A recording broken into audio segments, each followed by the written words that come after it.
8h le journal, Élise Dangean. Bonjour Élise. Bonjour Pierre, bonjour à tous. Pas de fumée blanche au-dessus du siège de la France Insoumise. Les discussions se sont poursuivies jusque tard hier soir, mais n'ont pas abouti à un accord avec les socialistes et les communistes. Alexis de la Fontaine, vous êtes en direct avec nous ce matin, bonjour. Bonjour.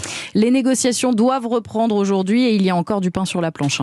Oui, rendez-vous à 10h au siège de la France Insoumise pour la délégation socialiste. Après 13 heures de négociations hier, cette journée devrait permettre d'aboutir à l'union de la gauche. Dans un premier temps, la réunion sera uniquement entre insoumis et socialistes, mais les communistes et les écologistes devront rejoindre les négociations dans la foulée. Hier soir, pour la première fois, les 4 formations étaient réunies. L'occasion pour les communistes de présenter leurs propositions aux autres formations.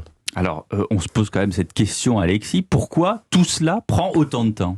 Tout simplement parce que les blocages persistent. Voilà la petite phrase lâchée par les négociateurs socialistes hier soir. Sur le programme, les désaccords entre insoumis et socialistes sur la désobéissance aux traités européens n'est pas encore tranché. Et pour les communistes, hors de question de signer l'accord tant qu'ils proposent la sortie du nucléaire. Mais tous les états-majors restent optimistes. L'union de la gauche a lieu tous les 25 ans, promet un cadre insoumis, faisant référence aux alliances de 1997 et de 1974. Merci Alexis de la Fontaine du service politique d'Europe 1. On l'a bien compris, l'objectif c'est d'avoir un candidat unique de la gauche dans chaque circonscription.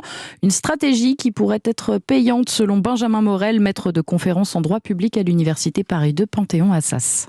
Tout simplement, ça conduit à ne pas fragmenter les voix. Par ailleurs, ça permet de mieux ajuster les candidatures.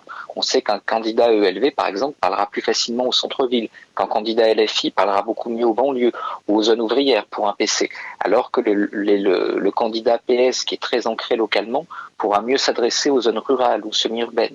Donc, l'union de la gauche peut permettre d'envoyer à chaque fois la candidature la plus efficace. Évidemment, pour ça, il faut à la fois une union et un bon accord des appareils. Benjamin Morel, joint par Alexandre Chauveau.